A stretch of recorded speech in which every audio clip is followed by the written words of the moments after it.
have to explain. Basically, what happened is that there was a time when I was not there and the other councillors were not there. And what happened was that a company came called Geogenics or something or the other and said, hang on, we want to lease this property for you from you, which is Pomona, which is 100, around 83 to 100 hectares, which is a farm that we bought in 1985 as council for $12,000, and we owned it since then. They said that they want to lease to us, and they will then they will give us electricity among other things. That is 22 megawatts of electricity from 18 to 22 megawatts. They, it all sounded very fine in terms of speaking until one went into, as they say, the devil is in the detail. So it then turns out that we are supposed to pay the rentals on a property that we have leased, and we are going to pay a minimum, what they are calling in the contract, a guaranteed minimum, which is a minimum of 22,500 US dollars per day net. And then we pay them to bring rubbish at a guaranteed minimum of 550 tons per day, increasing to 1,000 tons per day, meaning that at its full throttle, we will be paying them 40,000 US dollars per day, whether we bring in the rubbish or not. There was no assessment of the current rubbish that was there, and that cost is a net cost, and it is in US dollars. So in other words, the city pays more in terms of once you do the gross calculations. We came, and then after that, they will pay, there will then be a power station. We bring the rubbish, as we have been failing to do for the past years, and if we fail to bring it, they still charge. If we bring more, they will charge more. So it's a case of a landlord paying the tenant rentals. So these are the contracts that used to happen during Lobenkula's time, 1890, where people came with a piece of paper, you sign off, and suddenly you owe the queen diamonds and so. So these people sat in a room, signed a piece of paper. That is the most profitable ink and bond paper in the history of bond paper and ink. So they then, true to form, sent a bill of 780,000 after a month had elapsed, and said, council, you owe us this money. Why do you owe us this money? You owe us this money because you signed. So because you signed, you have to pay us 780,000. There is no plant there yet. There is nothing. We ask for comparative issues. What's the off-take agreement with CESA? Who is going to use the electricity? Why is 22 megawatts now? 22 megawatts is now, even under solar systems, is now being considered a small solar plant. Now solar plants are getting, this is like a weak-nailed type of thing, output contract. So then they said, we want here 780,000, and the halubalu arose. They then started saying Jacob Mafume has refused to pay. I didn't refuse to pay. I asked question, what are we paying for? And do we have the money? And in our assessment, we was nothing to pay for, and we don't have the money. And it is the full council that said and decided that, one, there is no value here. Two, we don't have the money. Three, it is the residents who will end up paying that bill.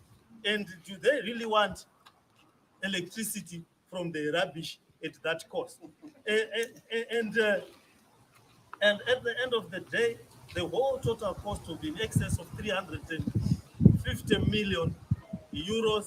At the end of 30 years, I will be a princely 70-something old.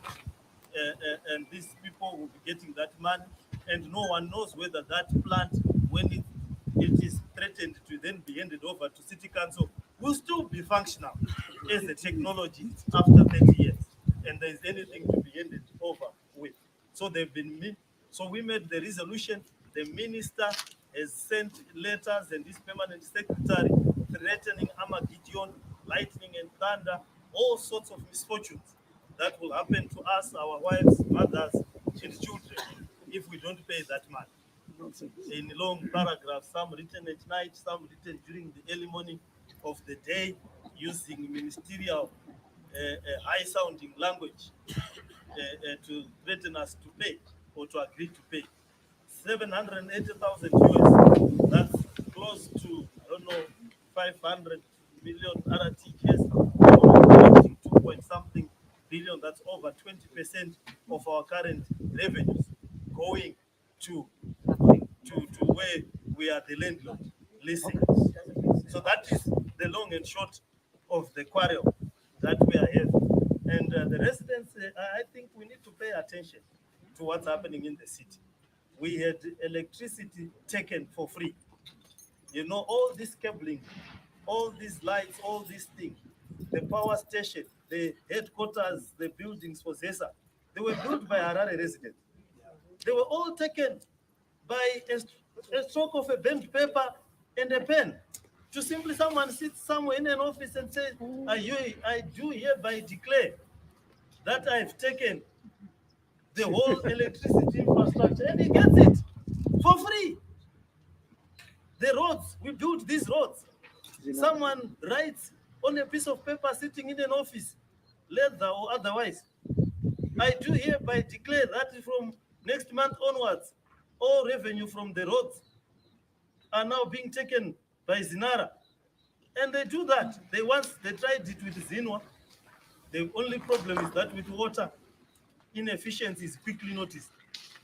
So when they took it, people started dying and so forth. They couldn't give water, so they returned it back to the city because they couldn't run it. So, Mr. Mayor, why aren't we having our refuge collected at this stage? This is going on for months now, and I see that Westminster has become a Pomona dumping place, although the people there a couple of weeks ago actually cleared it up. There's still mounds of earth which city said they would come and clear up after we fixed it. We want to know when our refuge is going to be collected.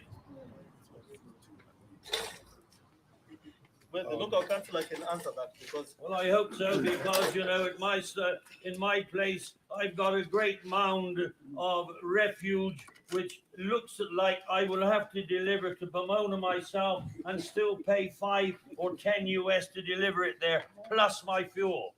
And now you're paying more. Yeah. You're paying 40 US. Okay. Thank you very much. I just wanted to respond on the issue of refuse collection.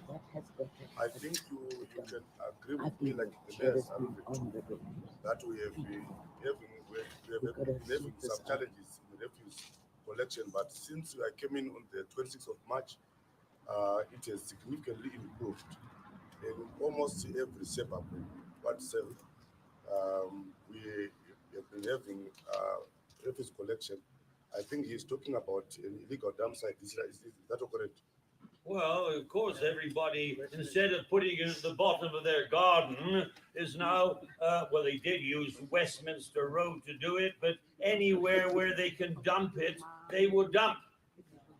Yes, all legal dump sites, they are being cleared. We have got a process that we have brought out. Is that we are going word by word.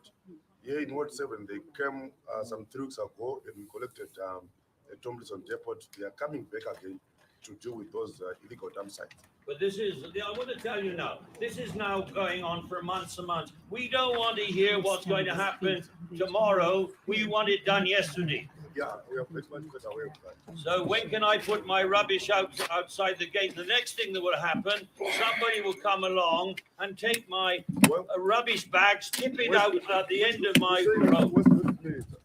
Excuse me, can I just go past you? Ridgeview Drive, yeah, Westminster as well. Westminster is what 16, not what 7. Westminster's just down here. Oh, isn't it off Suffolk Road? Westminster. Suffolk Road, yeah. Mike, are you here? Off Suffolk Road. Yes. what's happening there at Westminster Road? Because I understand almost Sister, you all wouldn't roads like to have move, be right? collected Would almost near Get once a sad. week, if not. No. We haven't You- seen them you for are- months. No. Maybe some specific areas, but generally, I'm talking in general terms. That in Ward 7, almost all these other residents can agree with The me. guys are wanting money from us, more refuse people, You, to come and collect our no, there's rubbish. nothing like that. If you've got a charge of that nature, you can just take the number plate of the conductor, then you can just remove it. Yeah, because they don't come on Cheryl Road, anymore. So they come from What road is that? Cheryl Road. Cheryl Road, the truck came last week.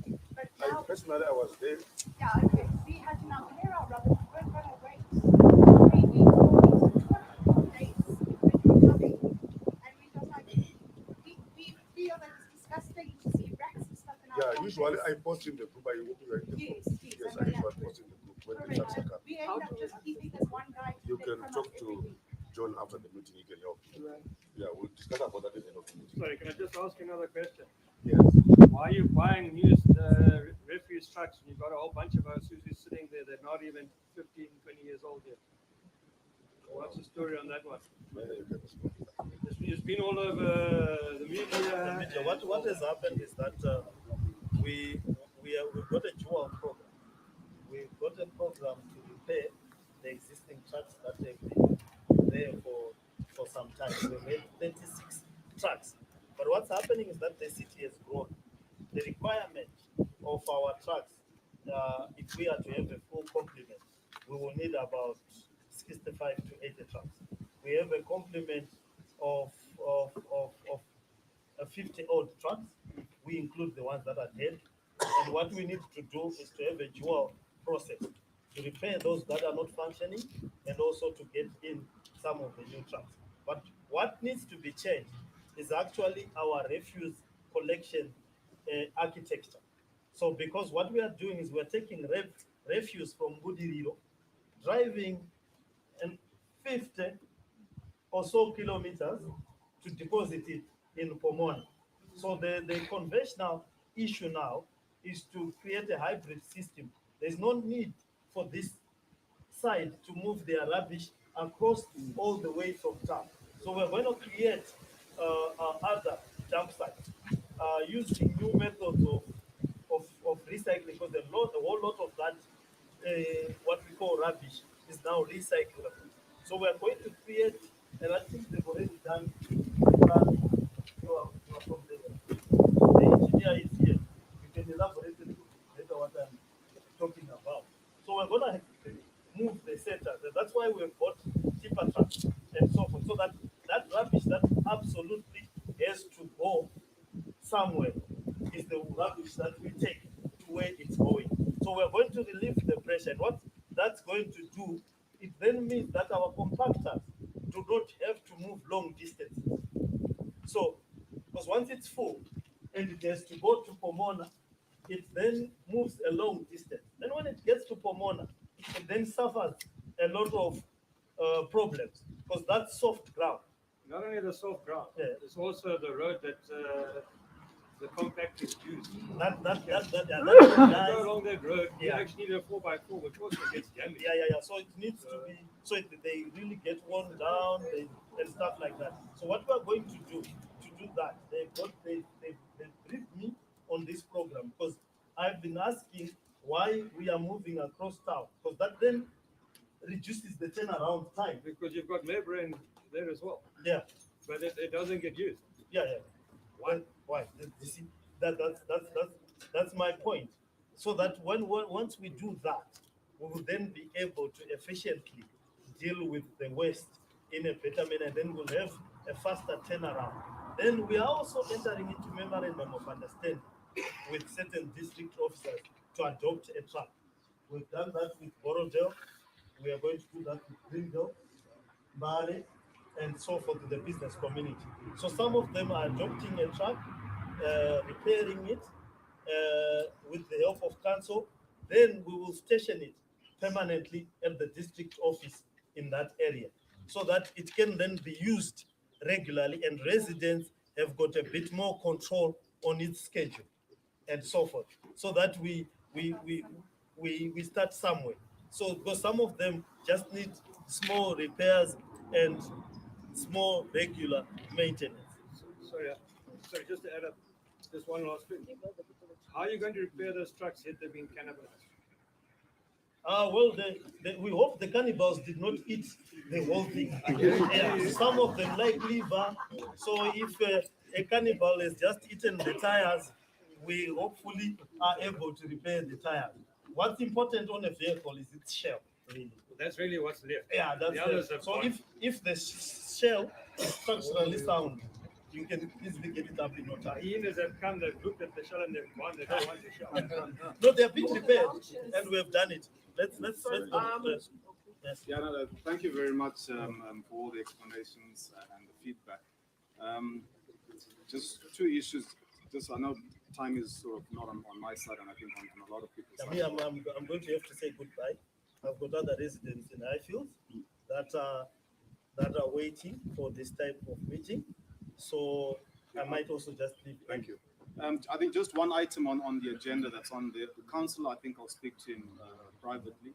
Just an explanation maybe on illegal structures. Speak up, please. We can't hear you. Okay, fine. Just a question on one of the items on the agenda on illegal structures, and maybe just some feedback on the piece of land between Suffolk and Robin School. Personally, I've witnessed, I think, over 22 people lose money. Supposedly, that land has been sold.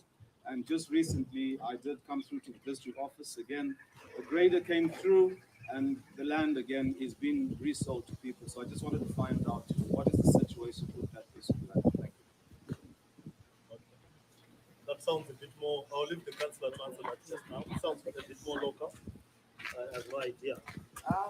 We haven't touched on roads and street lights. We're going to touch. We're just finishing the waste management issues. Yes. Can I just ask, the Pomona geogenics or whatever, what is happening there? We're not going to pay that? We don't want to pay. Well, the resident, if you are the residents, No, we if you can't. want us to pay, we will pay. No. Can't pay. But are they fighting it? Are they Yeah. fighting No, it? they are fighting. They are going to chase me away and so forth. But what they are fighting like you have never. Who won't fight for $1 million? They are giving. They can't. They are giving a US Cancel today. or $1 million fight. Ministers are writing letters at night to His Worship, the mayor. And I tell you, I'm not being worshipped in those letters. The only aspect of being worshipped is the address, His Worship, the mayor. After that, it's a list of insults. What of the court case? Yeah? Court case. What of the court case? The court case is there. You see, what you must understand as residents is that the courts and people will not help us. It is you, the residents, that must voice up. You go to church with these people.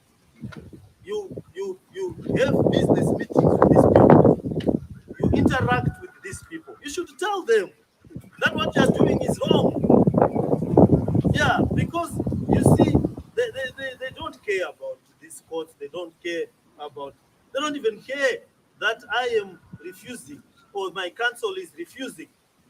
One of the deputy secretaries of government called me a little mayor.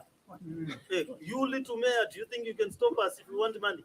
No, that's the problem. We're the tadpole in the ocean. Yeah, but no, we are not. We are the ocean. It's just that the ocean does not know the tadpoles. It thinks they are bigger than it is. But no one will listen to the No, words. they will listen. General public.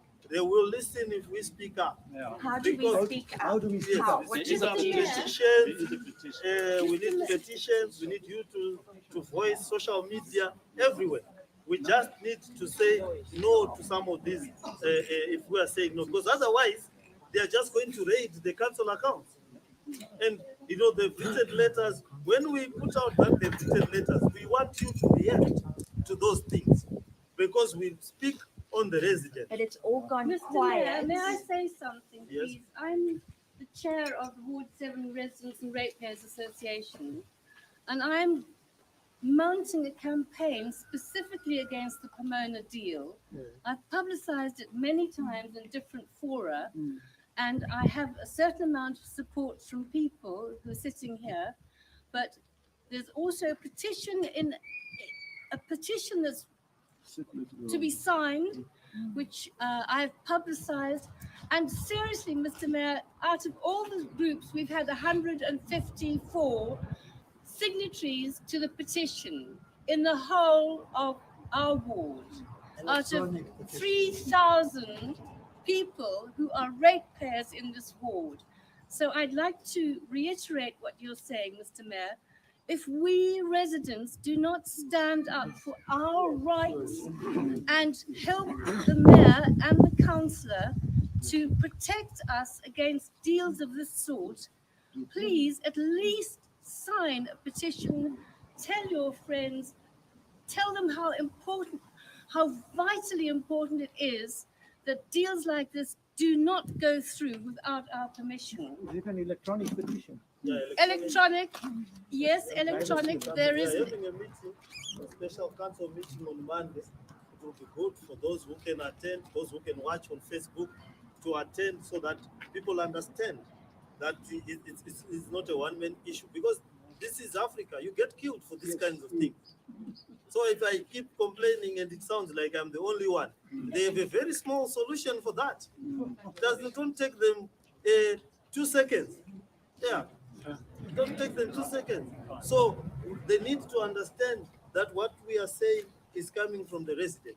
I'm happy that one of our celebrated reporters is here. He will write the story as he hears it, and your sentiments as the resident. So we need to be cognizant of that. The minister has written to me 2 letters. We are going to discuss them in full council. I'll hear what the councillors say. His issue is that pay. The people who want to be paid said pay. I chair the meetings. Your councillor will bring the sentiment of his residents to that meeting. Yes. But our protection as councillors, our thing is the residents themselves. That's why we also have to do the other things that we need to do right, so that the residents are fully on board with us. Amen. Hallelujah.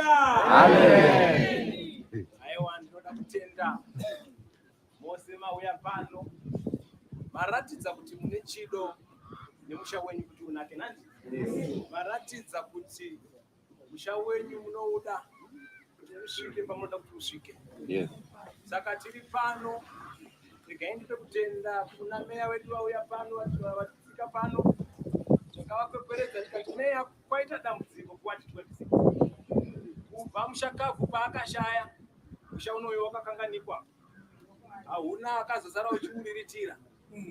Tine matambudziko akawanda atinawo muno muwadi, mamwe acho hatigoni kumatsanangura, muchavanzwa vana venyu vachitaura matambudziko atinawo pano. Tingava nemaissues emarara, matambudziko oyo akakura zvisingaite, nunga mazvona pamafamba imberi pamusiwo apa kuti marara akazara. Tinovimba kuti inzwi renyu imimi mukange mataura, ivo vashandi venyu vamunoona vari pedyo nemava, zvikuda pamwe vangamhanya-mhanya kuti vatibatsire. Meya pano tine matambudziko akawanda, especially kuishu dzemvura. Tiri kumbozama-zama, asi tine dzimwe nzvimbo dzisingachasvike mvura. Musha uno tinovimba kuti wakagadzirwa since 1960, musha weHighfield. Asi kubva uchigadzirwa hapana mapaipi akambobvira amboiswawo atingatoti pane mapaipi manyowani akaiswa nekuda kwepopulation iri kuramba ichingowedzera musha uno.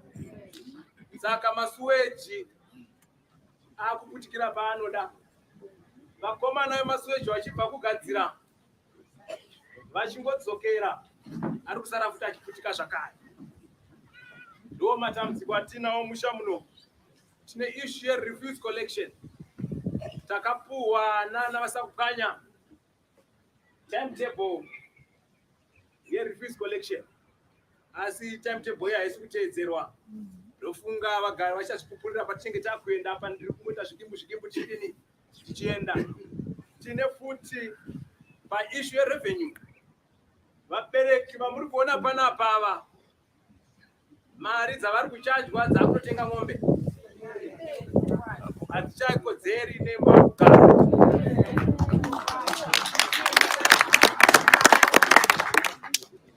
Dunhu redu reHighfield tine dzimba dzekanzo dziriko.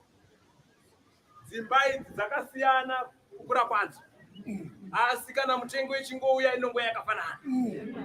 Tine Geneva munhu anenge aine 1 room, toita kuKenani kuma 2 rooms. Tikada kunokombeya michero yavanotera yakafanana, saka tachikumbirawo ipapo tizopabata zvakachikera pinda pazviri. And then toenda kuIshe Roads. Ndichingopinda ini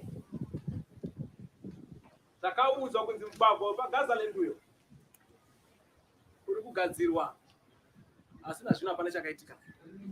I think vachazvipindurira. Tinavo varidzi vemadepartment pano vachatibatsira during the process, vachizoudza kuti nemhaka yei zvakamira zvakadaro. Meya tangoti timbokudzai mamiriro akaita musha weward 26. Then toenda paIshe Matawa Lights. Musha uno wanga uri rima, asi kuudzawo nezvatinogonawo. Pamwe pacho unoita kuda kwako nekuisa fiyo dzako kuti zvinhu zvacho zvifambe. I think vari pano vakomana Matawa Lights vanogona kuzvipupurira kuti ndaenda kwavari almost every day ndichinovatakura nemota yangu nefiyo yangu. Havana mota dzekushandisa, vanoti havana mota, havana fuel. Tinokumbira muzotibatsirawo ipapo, asi apo takamboti chovhei. So Meya, ndo musha wenyu. Ndo musha wenyu watinawo. Ndichiuya kwamuri musha weward 26. Tinovimba kuti tichibva kutanga hatina mbobvira tamboita meeting yakaita seino. Ndo meeting yedu yekudini yekutanga kuti tisangana. Saka ngatitendei Musiki nemukana waatipa pane zvese zvatichataura, tiite tichiziva kuti tiri hama. Hongu mapato anogona kusiyana, asi ini akandivhotera ndiMusiki, ndongoziva kuti ndakavhoterwa nevanhu. So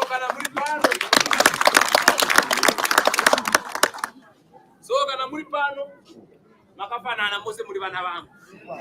Musagare makaita zvipoka kuti ava ndevekupi ava ndevekupi. Aiwa, mose muri vana. Kana totaura ngatichisiyai zvepolitics zvekumasure, tochitaura zvinhu zvekuti musha wedu ukure, tochitaura zvinhu zvekuti musha wedu uchene.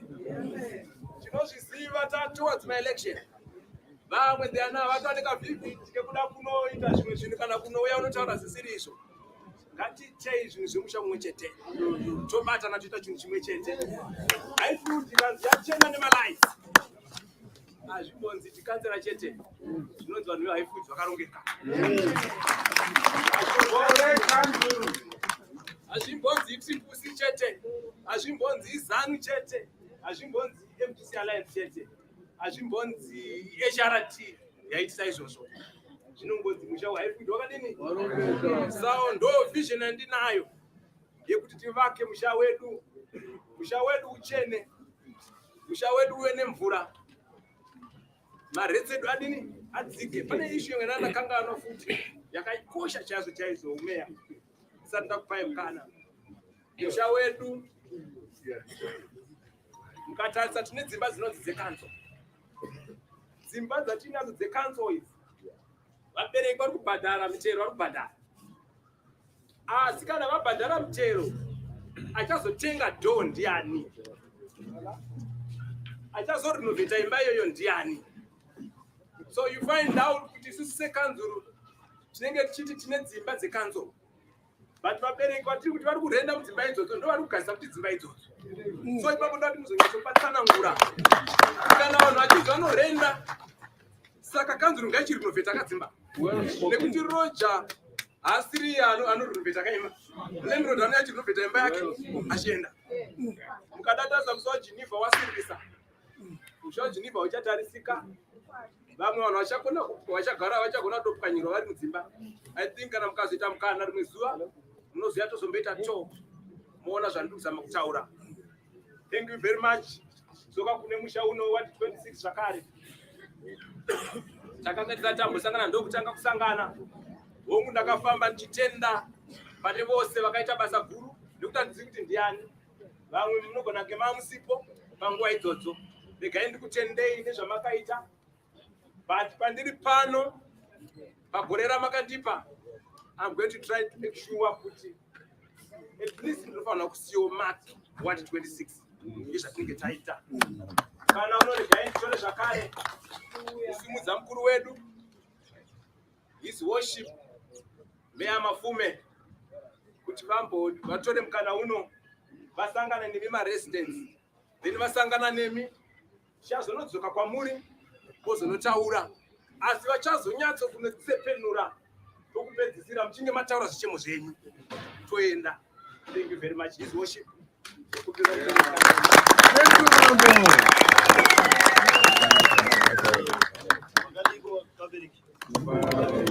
Aiwa, tinokutendai nekuuya neuwandu hwenyu. Tinotenda kansela makorokoto nekukorekotedza iwo nokuti makavhotera kansela wechidiki anenge akachena.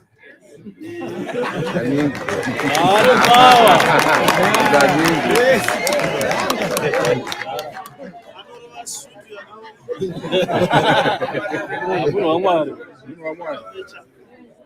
aiwa ari kuzvitengera vanenge vanodya magrapes vanodya magrapes nai. Aiwa, ndokutendai kansela tafana stereki. Ava ndihonorable Banda, ndihonorable wekuno vachasvika manjina. Ava ndevekuMount Pleasant, tatine imwe meeting kuMount Pleasant, saka ndangoti vauyewo ndanchitaurawo nemaresidents ikoko vangondiperekedzawo ndichizama residents ikoko. Ndatomisa meeting ndikati regai ndimanye kune maresidents chaiwo chaiwo. Atinenge tichitaura takadaro ava ndikansela Zuze munovaziva ka. Saka ndati former zokwadi kana wambonzi uri uchiri handiti kubva tinopinda tichidini tichibuda. MuZimbabwe tofanirwa kudzidzisana kuti kubuda muchizvimbo hakuzi kudini kufa kana kuraswa. Handiti tofanirwa kuziva kuti zvinhu izvi kuchinjana naika. Tisingachinjani kuda mudzimai. Mazuva ano havo vakuchinjana bati.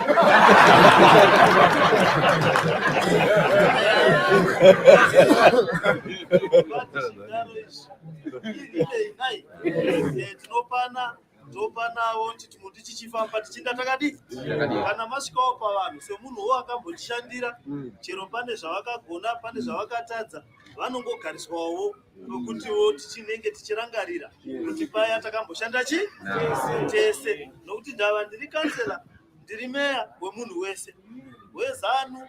Kansela aripo abva achauya neasati azvarwa ndizvo tiri kuvachengetera zvinhu izvi. Saka tifanirwa kungorespektana takadi takadaro, hapana chatinobva. Ndosaka vamwe vaya vakuramba kuritaya nekuti vanofunga kuti hatizovadini, hatizovarespekti. Aiwa, tinokurespektai. Saka tikadzidza idzodzo tsika dzakanaka, nokuti muZimbabwe vanhu taakukonsentrata nekuvaka makuva akanaka, asi patinogara pakadini. Asi ukatarisa guva unofunga kuti kuda munhu uyu aidya magrapes every day. Rinenge rine bleki rakanyorwa zvinonakidza, rakareba richivirima rese, asi ukataridzwa imba yaaigara unoti ndosaka ava muguva nokuti paaigara rarichitori guva pavava uku ndo yatovachiimba. Saka hatidi upenyu hunoita rivhesi. Tinofanirwa kugara zvakanaka, makuva ngaashati nokuti Bhaibheri rinoti afa hana chaanodi chaanoziva, asi mupenyu ndiye anodini. Ende ndafara nekuuya musha muno. Musha unoyu musha mukuru. History yeZimbabwe ihistory yeHighfield, ndizvo. Ngano yeZimbabwe ingano yechi.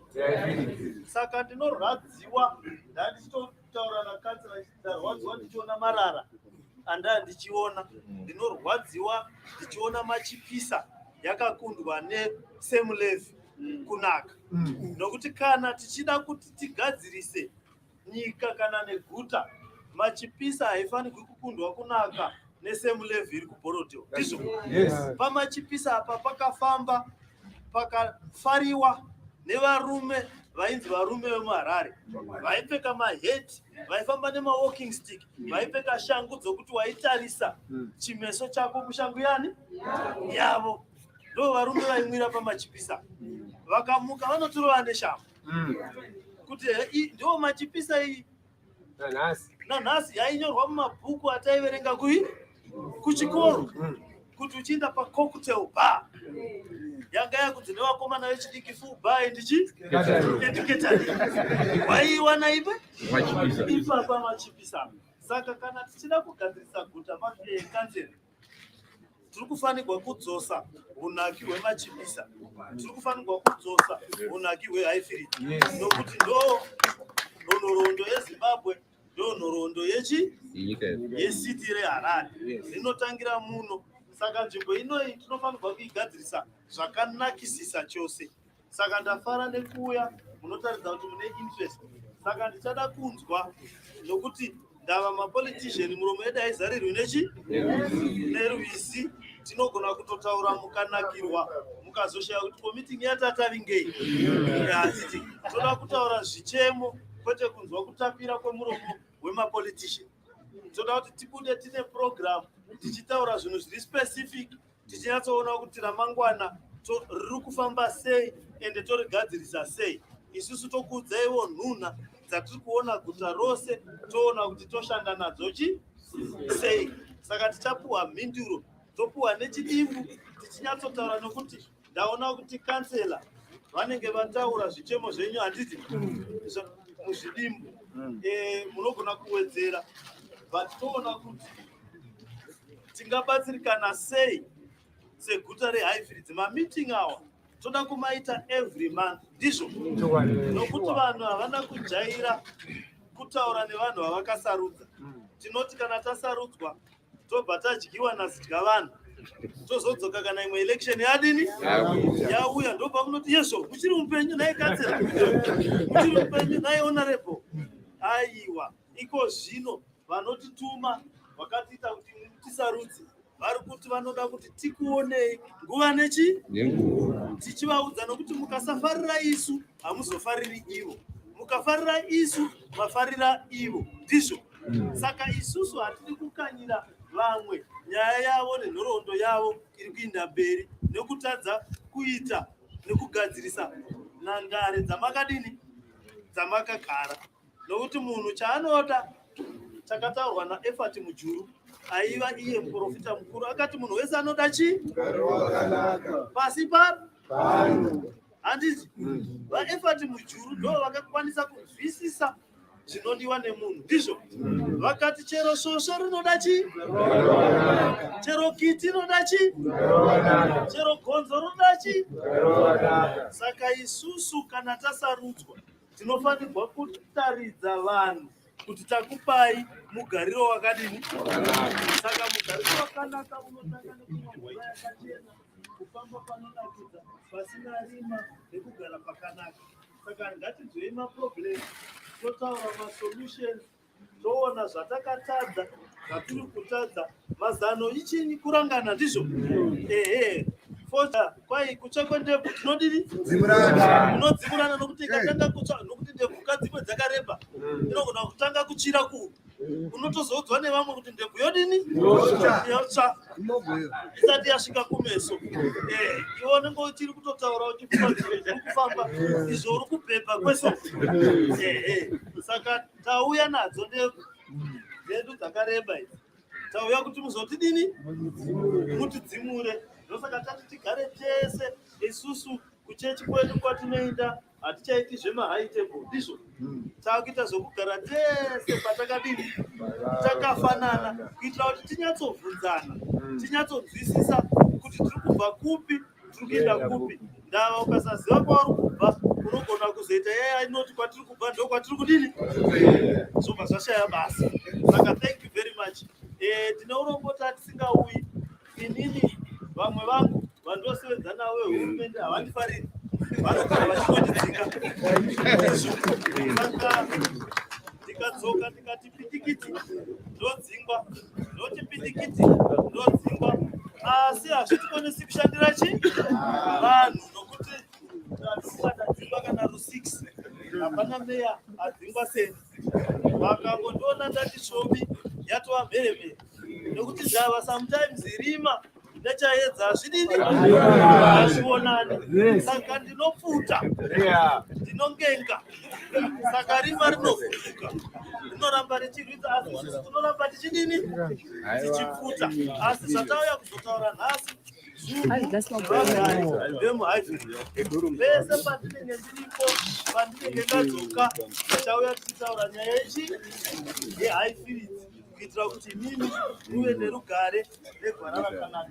Saka zvizhinji tichataura toda kuti tinzwe kwamuri, zvimwe zvichemo tazvinzwa, I think maworkers azvinzwa, kana mune zvimwe toti gaga, then kuadresa kwedu kwova kupindura makurukota angu vanova ivo vanofanirwa kunge vachishanda nemi, vamunobhadhara tavaunza panapa kuitira kuti vange vachinzwa kwamuri kuti muri kufara here nemashandiro avo, hamusi kufara here nemashandiro avo, munoda kuti vaite zvipi, vabate nepapi, vachizvinzwira. Handitika chiri muchisakasaka chinozvidini, kana chazvinzwa chinodaro tavaunza mumwena, nokuti mwena ndo unoziva kurwara kwezvinhu zviri mui.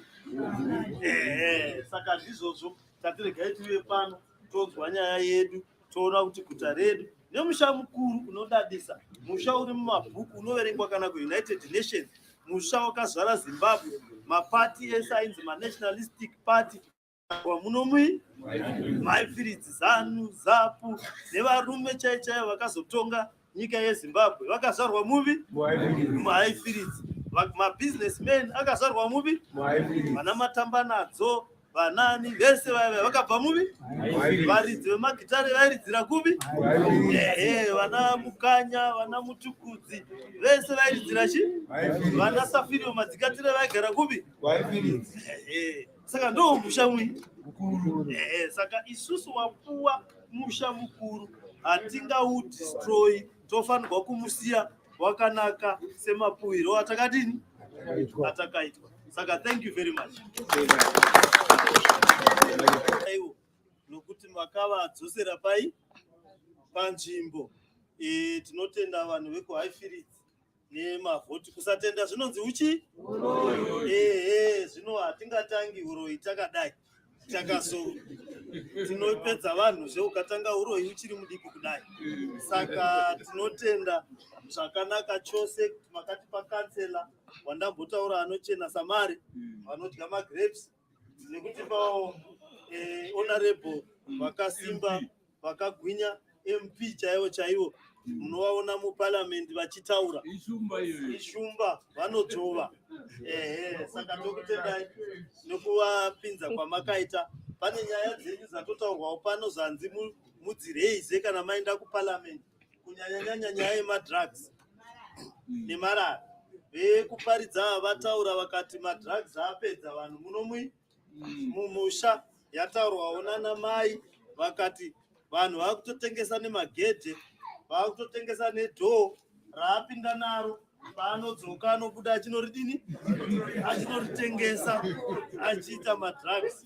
Saka zvinhu zvaakutyisa, vamwe vanhu vachamuka vasisina denga pamusoro radini ratengesewa, nokuti madrugs ari kushandiswa awa tanga tamakuta seZimbabwe, azara muAfrica nethe world over.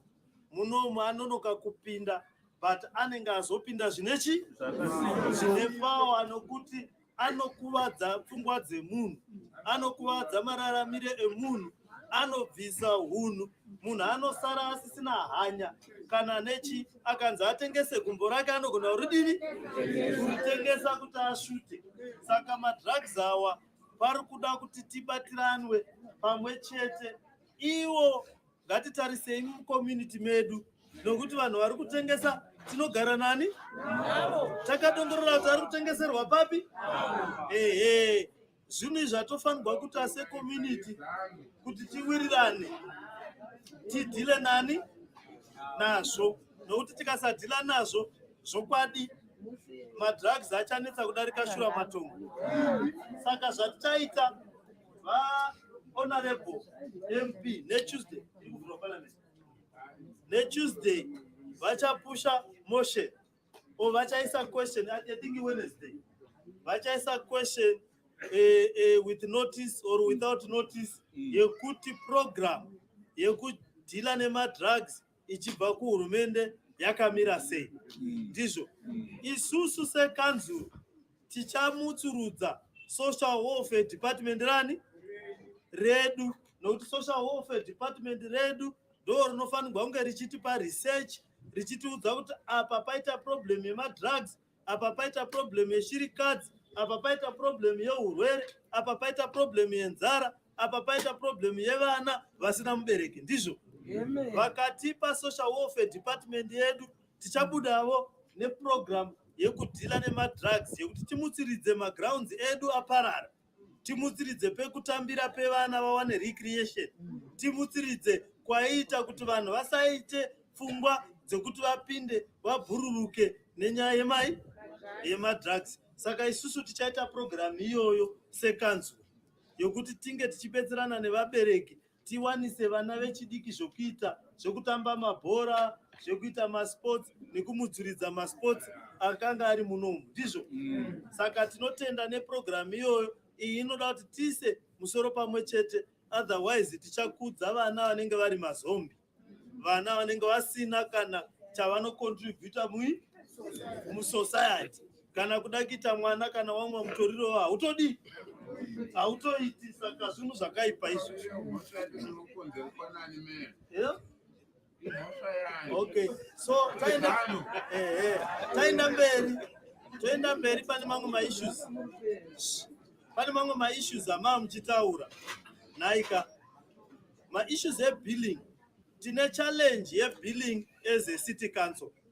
Inini I'm also disappointed nefinance department redu. Finance department redu has let us down panyaya yebilling. I don't want to lie, vari pano ndizvo regai nditange ndataura nokuti mabhosi enyu ane problem, imi hamuna, muri kuno kuzasu.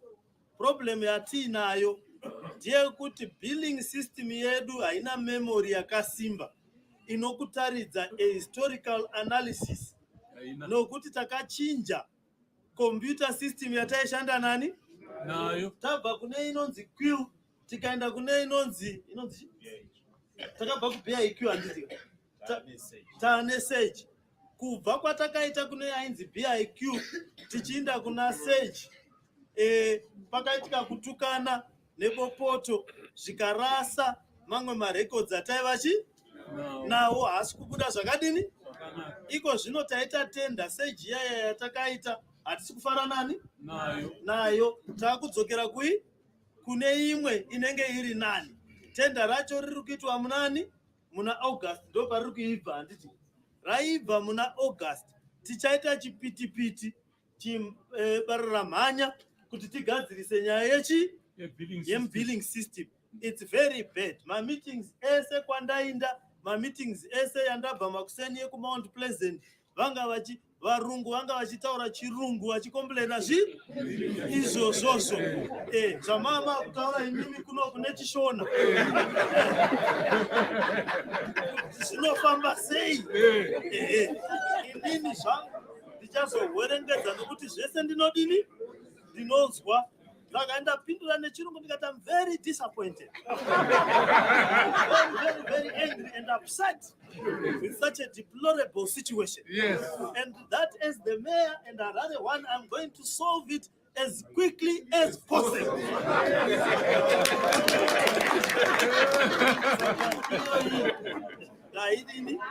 Ndaisolva saka ndava kuhaifiridzi. Ndo nyaya iyoyo ndanyatsoti zvino kuno kuhaifiridzi ndichati nyaya iyoyi yehunhundura mutsime, yehumharapatsetsetse, yehunhunzvatunzva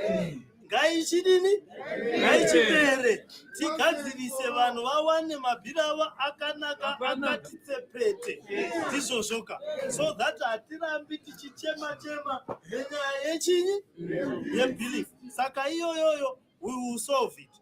And what we will do, the other question was that zvakaitika ndezvekuti pabilling system yedu imwe nyaya iyi yaakutinetsa ndizvo yakabatana nemari dzatiri kupa vanhu. Nyika inoyi ine makarenzi maviri ndizvo, ine US dollar, ine arachi, pane statutory instrument yakaitwa navamutuvi ndizvo, yokuti iyo kana vanhu vakukwanisa kuchaja neUS asi RTGS inenge ichiteverera value yeUS iri kunzi intermarket interbank rate. Saka nhasi ukainda $10 iya inenge ine value yemari yakati kuRTGS, mangwana unobhadhara yava neimwe value yekupi yekuRTGS. Zvino uko kukonewa hakuzi kukonewa kwangu sekukanzuru, kukoniwa kwevamwe vari kupi kumusoro. Zvino vekumusoro kana vokonewa, isusu vari kuzasi tisu tinoumburudzwa nenhamo. Zvino tiri kuumburudzwa nenhamo. Ivo vakatadza vakupa vashandi vavo $175 ndizvo. Inini hakuna kwandinowana ma-US dollar sameya, handisi kukwanisa kupawa vashandi vekanzuru mai. Saka munhu otadza kugadzirisa ubhadhari nemari yenyika, obhadhara vanomushandira neUS. Vamwe vese isusu tinoshandira vamwe, tinoemploya vamwe, toiwanepi mari iyoyo? Zvinova utsinye wakaipisisa kokuti iwewe unotadza kugadzirira zvakati, wozvigadzirira iwe wega solution, isusu wotisiya tisina chi? Hatina solution. Tomawanepi ma-175 ekupa makanzuru, tomawanepi ma-175 ekupa vashandi vedu? Iwewe waita problem, wakutsvaga solution inongokushandira uri wega. Saka ipapa pachatinetsa kwenguva yakati chinyi rebei, nokuti unoshaya kuti zvino kana tiri kushandisa currency inobhururuka kudai tinosvika kupi zvokwadi? Inini ndichiwana mari isingadini isingabhururuki. Saka tiri parumana nzombe uya unonzi mupata weJeriko, wokuti tikasaridza hwamanda kuti mupata iwowo udonhe uchatitsikirira tiripo. Saka pachatoda hwamanda kuti mupata weJeriko udini udhirisike, ndokuti ndizowana solution. Inini ndiko zvino ndiri kumbobata pandinogona nani napo, togadzirisa zvigamba zvedu kusvika tasvika, nokuti chaedza chinenge ndiri kuchiona chinenge chava pedo apo.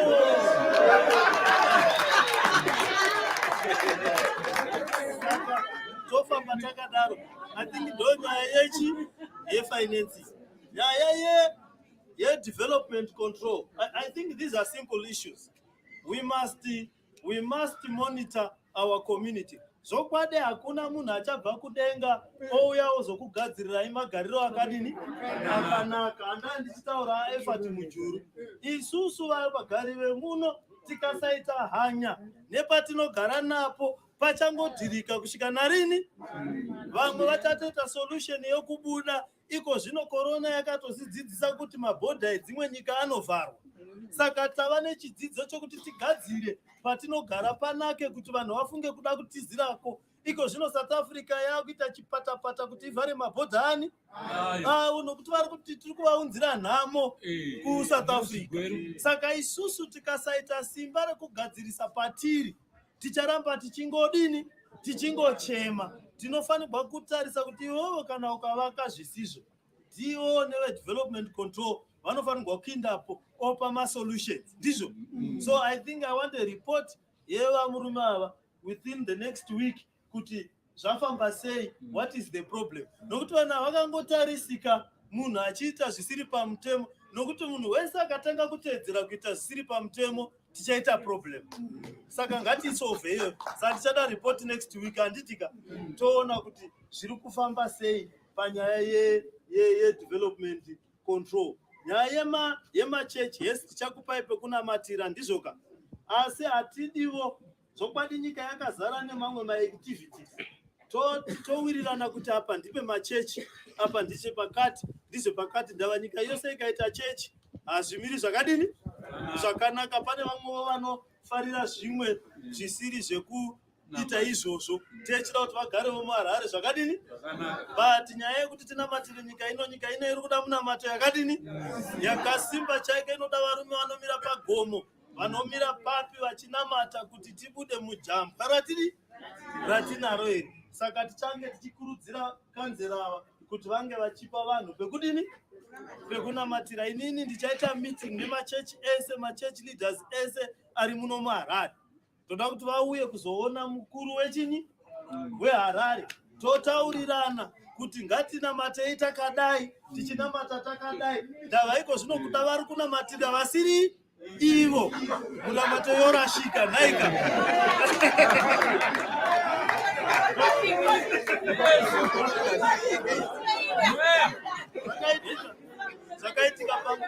Zvakaitika panguva yaJacob naEsau nai. Vakazonamatira Jacob, ivo vaida kunamatira ani? Esau. Saka iko zvino toda kuvasangana navo toti komunamatei iri kumbenda kupi konayo? Nokuti kuno kuti adini zatambura tinongokuonai paFacebook kuti makazara, asi hapana chatiri kudini, chatiri kuona kukomborerwa nekuzara kwamakadini pamaita. Asi ndichasangana navo, ndasangana navo ndichadzoka ndokudzai kuti vaudzwa kuti kudini newedenga. Nenyaya yekuti togara sei muHarare. Ndizvoka nyaya dzemabhawa zvokwadi, hatingati nyika yose yangova bhawa, ndizvo kuti ukatena kudai pava nebhawa, vanhu ivava vanoridza music usiku, ndo vanouya vachizotora vakadzi vedu ndava, ndo vega vane mari. Zvinhu zvacho hazvichambohwisisika kuti chii chiri kudini, chiri kuitika. Pakutora ruzha, apa kutora vana vedu, kutora madzimai edu, zvinhu zvangova confused munharaunda. Inyaya yandanzwa kumwe kwese kwandaenda Glinora, kupi vanhu vari kungochema kuti nharaunda rangova bhawa. Ukangotena kudai pakungoridzwa manzi. Saka manzi hatirambi, vakuru vedu ava vaimbotiridzira zvikuru kudhara kwavo vachine rimwe zita ravo riyari. Asi tiri kuda kuti tidini, tigadzirise nyika yose isangorira.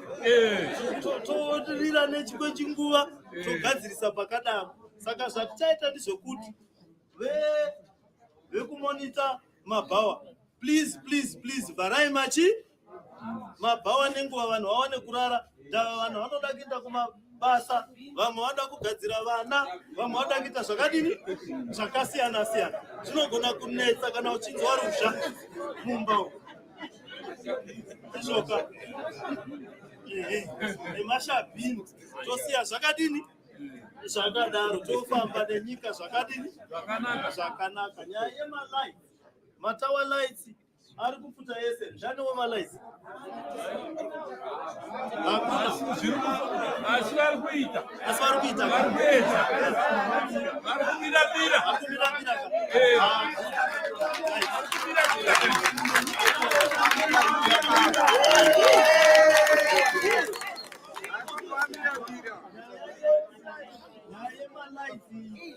rambai zvakadaro. Toda kumeka sure ndakataura kuti nyaya ndambotaura kuti isusu tinobva kwakajeka, hatisangani nerima. Tiri vanhu vekujekesa zvinhu, tiri vanhu vokuti je, hatifariri zvokuti bi, ndizvoka. Saka isusu tinoda kumeka sure kuti hapana nzvimbo inenge isina kupfuta, isina light.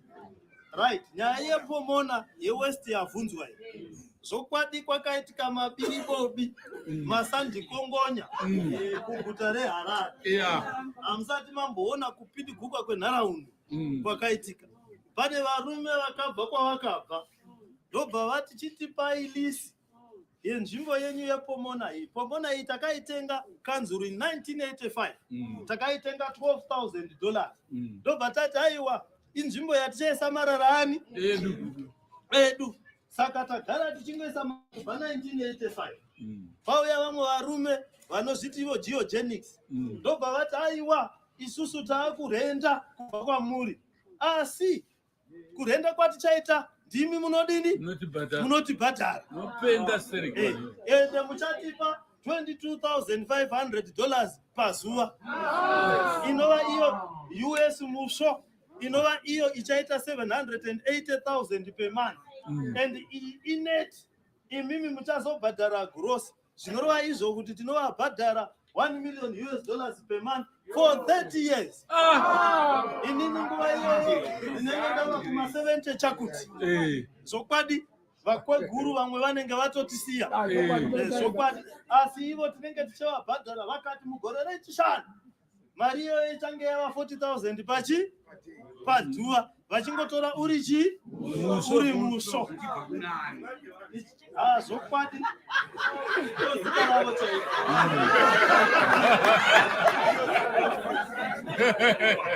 Saka iko zvino ndakabva tadzokera pamakaunza kansela ava Dutuma, neni vakabva vamira neni vakati izvo hazvidini hazviiti, vakamira nesvuto yavo iyi tai ichiita kupepereka vanhu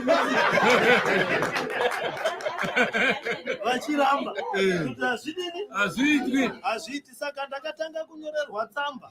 Pane minista ane vhudzi jena kwese kumusoro nekupi, akatanga kunyora tsamba achiti iyo mari iyoyo chini bhadharai akati wewe Mafume uri kurambirei kubhadhara mari iyoyo, unongotora 20 cents kubva kumugari wega wega weHarare nokuti 3 million. Saka iwewe uri kurambirei? Chingovati bhadharai 20 cents, havambozvinzwi kuti vari kubhadhara 20 cents. Saka ndakatanga kutukwa nemakurukota ehurumende, vamwe vakati nditi uloya, vamwe vakati karume kapfupi, kuzoti ndivaudza kuti ndakarebawo kumwe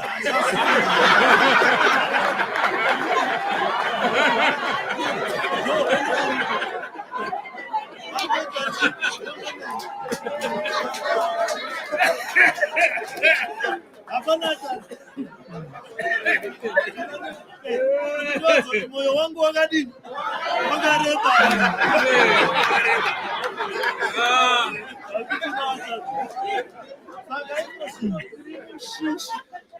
Tiri mushishi rekutukwa nekutukana panyaya iyoyi. Saka neMonday vakandinyorera imwe mwedzi, neFriday vandinyorera dzimwe 3, vakandinyorera imwe mwedzi neTuesday. Vakati Shamwari, bhadhara, vakati yo worship ndo pega pavakangondirumbidza mukati vanga vari kutuka. Ndobva vati bhadhara mari. Saka ndichasangana nevakomana ava neMonday. Zvino tasauya kuino kuzokubvunzai kuti tobhadhara here mari.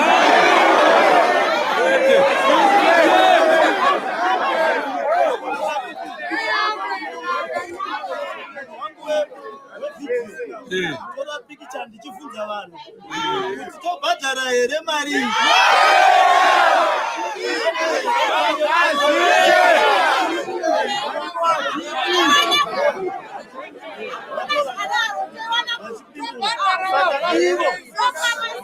Nokuti ivo vari kuti Jacob ndiye ari kuramba kuti kubhadhara, vari kuti Jacob Mafume kana makaterera vaita vari kuti ivo mukomana anonzi Jacob ndiye ari kuramba kuti, vati ndauya kuno kuzokubvunzai kuti ndobhadhara here.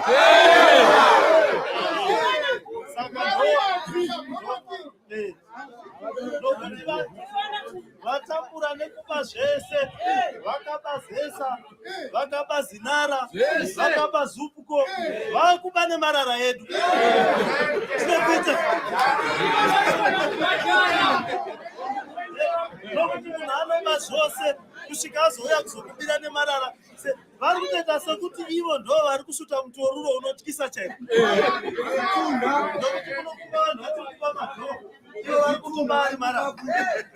Saka ndo nyaya yatiinayo yepomona. Saka nezvituna vanoba nezvituna vanocheka kana vanodya here. Saka nyaya yemarodzi, nyaya yemarodzi tichabvunzazve, tichapa basa kuna honorable vedu vatevere murume anonzi Mona kuti vatiudze kuti marodzi akaiswa priority muno muHighfields ndeapi uye anogadzirwa. Yes, panyaya yemarodzi yoworship pane small business iri padhuze nepabawap, vanhu vescrap metal. Handizivi kuti mainspector ekanzura ari kwere, vari kuvhara marodzi nemascrap metal nemarori. achikwadza futi road. So sema residents asikwanisa kushandisa road dzepakati idzi.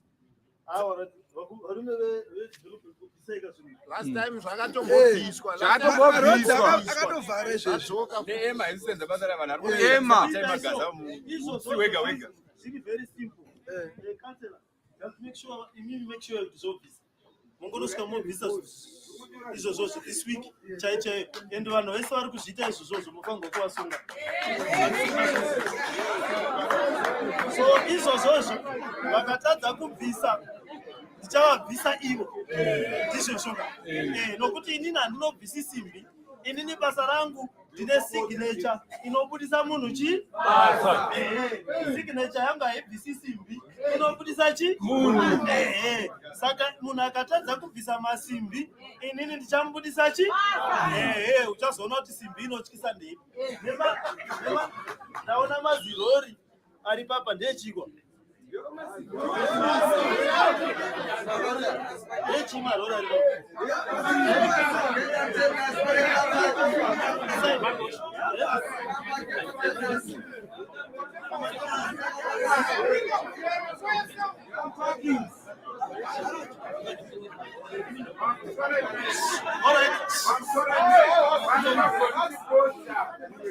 It's okay.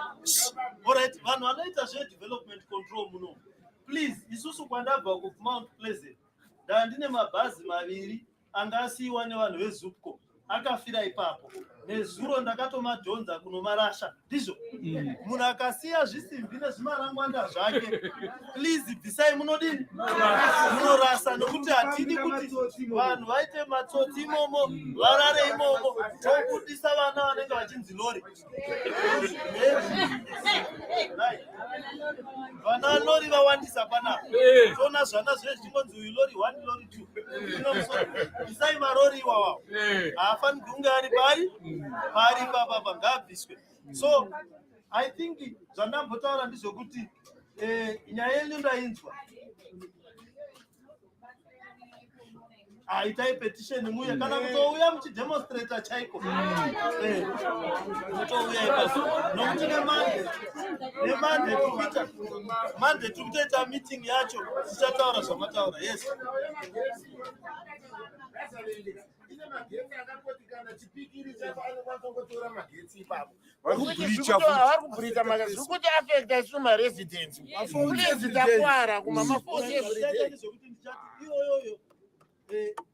Offenses ezesa ane mandatory indiri gweta futi ndosaka vachimbondidzinga paya havadi munhu anoona ndizvo indiri gweta. Saka offense yezesa ine mutongo we5 years kana ukabatwa uchiba chi magetsi kana ukatemba. Saka zvakanaka kuti honorable varipo ndichavaudza semaudzina ndiri kutovaita izvozvizvo kuti vange vachidhila nenyaya ipi iyoyo, nokuti ndava nyaya yezesa vakatibira zesa nokuti tisu takavaka power station. Malaini ese magetsi ari mudzimba nemese makagadzirwa necity council. Mabuilding avari kuti maofisi akagadzirwa necity council. Vakabva vatibira zvinhu zvatakagadzira. Saka vagari vemuHarare tine munyama wekungodini wongobirwa isi tinongotarisa chi mbavha dzichinda nazvo. Saka tichameka sure kuti nyaya iyoyo inodhiliwa nayo. Saka vabereki regai ndichivhara musangano nokuti nyaya yematoilets, nyaya yema2 rooms ndichaita a special visit. Ndizvo kune dzimba dzekanso dzakawanda. There are 2 things zviri kundinetsa apa. Munhu haungangorambi uchibhadhara rent kusvika narini narini. Saka pane nguva yekuti ukabhadhara a certain figure imba inofanirwa kuva yani yako. Saka ndoda kuti ndinzwisise kuti dzimba idzodzo sei tisiri kudzipa chi vanhu, sei tisiri kudzitengesa, sei tisiri kuti munhu abhadhare per month ozotora imba iyo.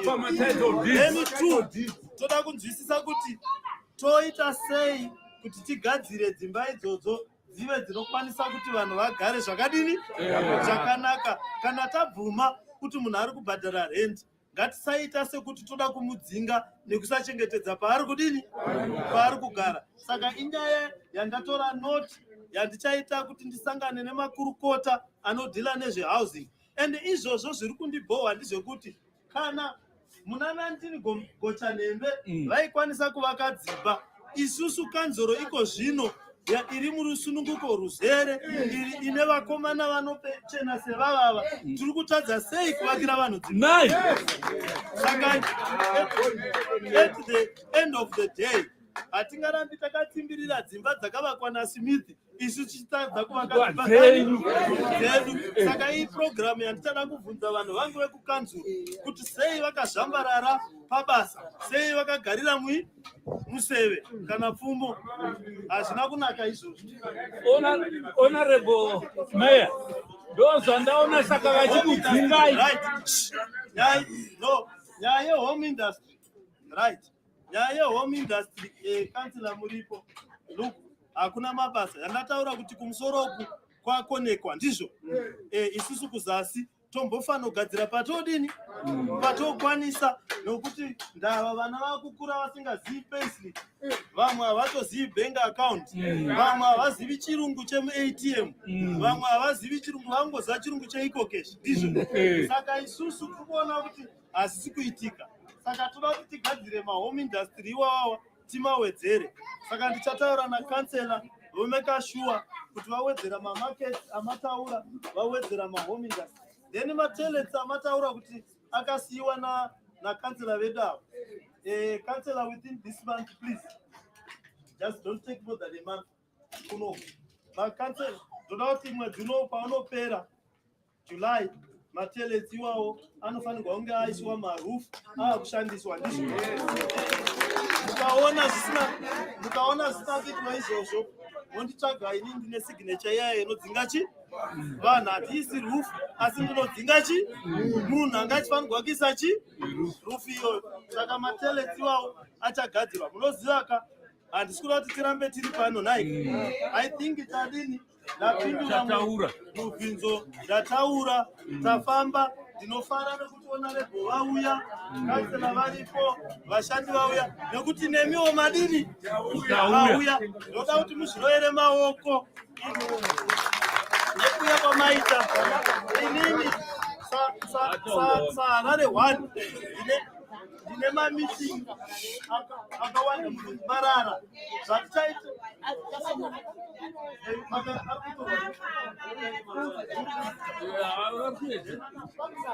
vanhu vemarara rudzokari asanga ari kunopa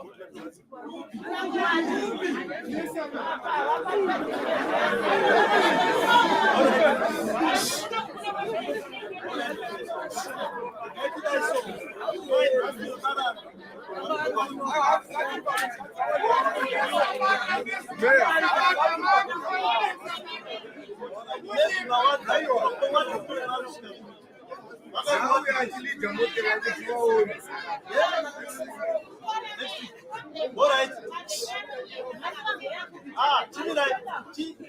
Mirai. Hello. Chinyatsotereresa indinzwe kuti. All right. Nhasi kuda vauya, kuda vakepture, munozva muHarare mune maslay queen. Saka uda driver asvika pane imwe imba akasangana nani naslay queen akazotadza kudini kusvika. Vari kudzoka rini? Next week tingani toisa date so that ndinokwanisa kumonita.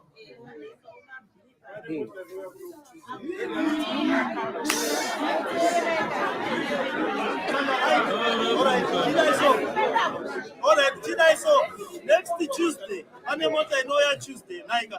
So next Tuesday, pane mota iri kuya. Saka ava aiwa chimira ichi. Inini ndosaka ndichidzingwa ndizvo nokuti ndinotyiwa nokuti ndinotyisa handiti.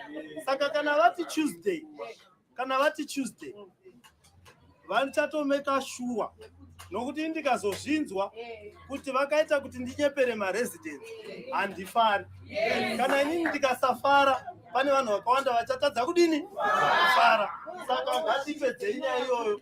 It's fine to be dealt. with that. Saka ndakuvhara meeting. Thank you very much. George Doka, asikuitira maoko.